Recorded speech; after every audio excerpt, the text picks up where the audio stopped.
All right, good morning, everybody. Thank you all for showing up this morning to officially welcome back Kelly Kroskoff as President of Basketball Business Operations for the Indiana. Nobody expected this. Finally, the Indiana Fever president spoke out loud during the calm portion. The woman in charge of the entire corporation. Her comments not only sparked controversy, but they also aroused the entire basketball music scene. The truth about what's truly going on within the team for the first time. Politics, pressure, locker room dynamics, music, and the conflict between building a champion and a brand came to light.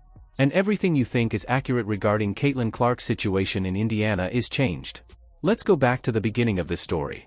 Indiana was one of the most unmemorable teams in the whole professional basketball league prior to Caitlin Clark donning a Hoosier uniform. 6 wins in 2021, 13 triumphs in 2023 and 5 in 2022 are being mentioned. For over 10 years, they were a joke. Years. There would be no cameras, no spotlight, no buzz, no fans, and no spectators filling the seats. The WNBA scene had completely changed, regardless of the Fever.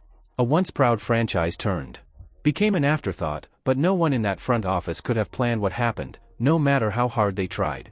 Things drastically altered when the first overall pick in the 2024 WNBA draft walked into the room. Caitlin Clark changed the league as a whole in addition to lowering the temperature. Everywhere she performed, there were sold-out crowds, record-breaking TV ratings, jerseys flying off the racks, and an unprecedented media frenzy. Been seen in women's basketball since, well, music. The organization had to make a choice during that eruption. Would they try to change the course of the wave? Or take a ride? The whole story then becomes fascinating because the front office made a choice that shocked a lot of people. People wanted a once-in-a-generation athlete at the top who recognized exactly what they had. Who was revolutionizing women's sports on her own. Kelly Kroskoff was named as. On paper, it made sense. Kroskoff had already founded their new president of business operations and basketball. The Fever had direct experience with the organization as a member of the team that won the 2012 championship. The crew excitedly introduced her, but there was something in her message from. Many people initially disregarded the worries raised by her first press conference, but they would eventually surface months later, to plague the entire organization. The warning indicators went unnoticed until it was too late since they were concealed in plain sight.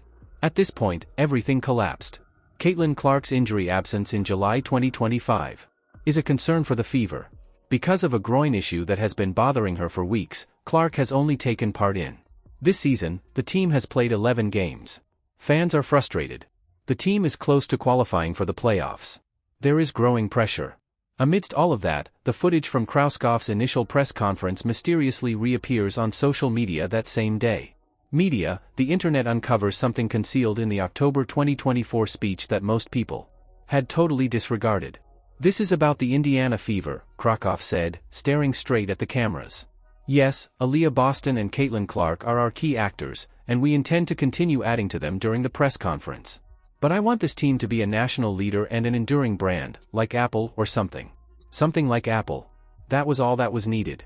Within hours, the video went viral, and the fan base grew rapidly. It was a warning since not many people heard that vision in that sentence. The front office of the Fever had never observed such a reaction. In addition to being irate, the fans were well-organized, noisy, and difficult to ignore when they were incensed. The comparison to Apple hit a different chord because of what Apple actually accomplished. Their entire identity was built around one visionary, Steve Jobs, and the business as a whole nearly collapsed as soon as he departed. Consequently, when Clark supporters heard the president use that exact example, they saw something in it that appeared enlightening, as though the company already saw Clark as an element rather than the main attraction. One fan reacted on social media to long-lasting companies that support their concepts. Steve Jobs rose to prominence as Apple's star and visionary, turning the business into a global symbol. Another admirer didn't hold back either. They assert that when Clark finally decides she's had enough of a skip fire in the front office, the Fever would admit that they missed the best opportunity in the history of women's sports. The same fundamental feeling penetrated the replies, message boards, and comment sections. "You don't downplay the most important player our team has ever had.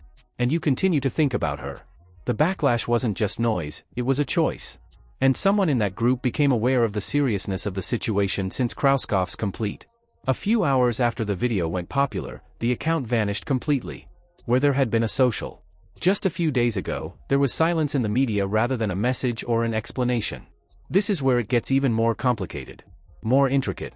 This is due to the fact that the players on the court, who genuinely dress beside Caitlin Clark each night, while the front staff was being attacked, they were telling a completely different and much more truthful story. Online. Lexi Hull, one of Clark's closest pals, didn't hold back when she applied for a profile in Glamour magazine. According to Hull, hardly no one had hitherto been willing to wear a Fever outfit. Make public, but everyone in the league was already aware of it due to the media coverage and the supporters. I think there has been some jealousy over the Fever since Caitlin arrived.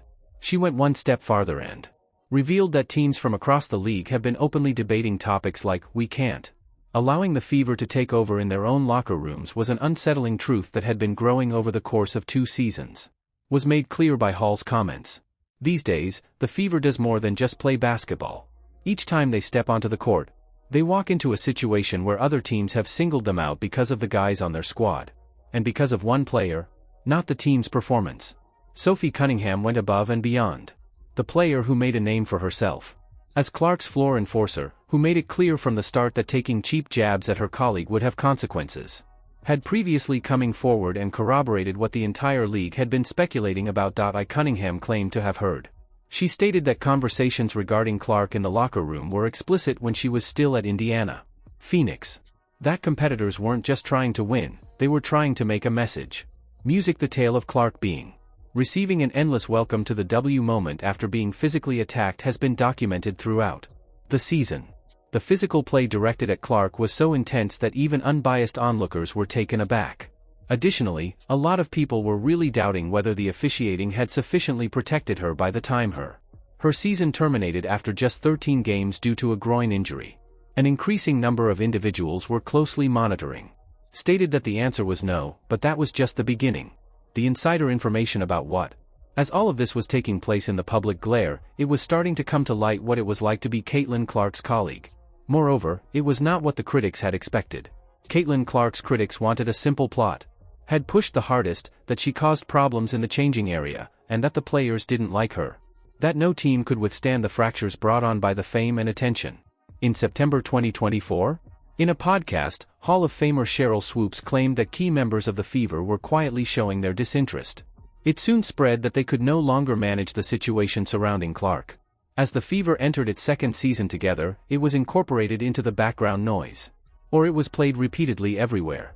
Unless, of course, Clark had to make an appearance as a guest on a separate march. She took on the Subbard and Diana Taurasi hosted Madness program head-on and didn't seem upset.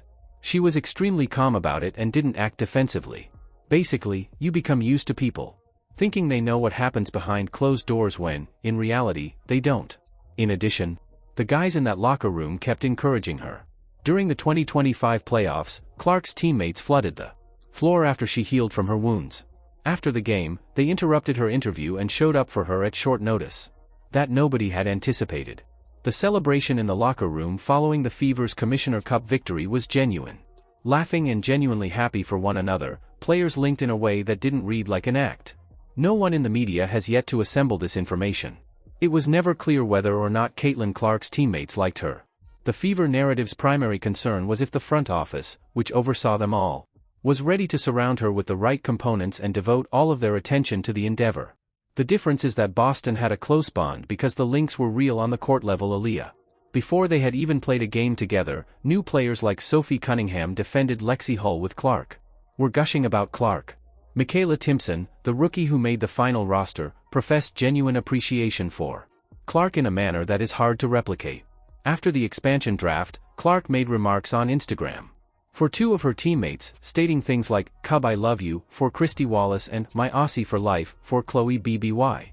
These were real connections, and the affection wasn't phony, but connections don't win titles by themselves.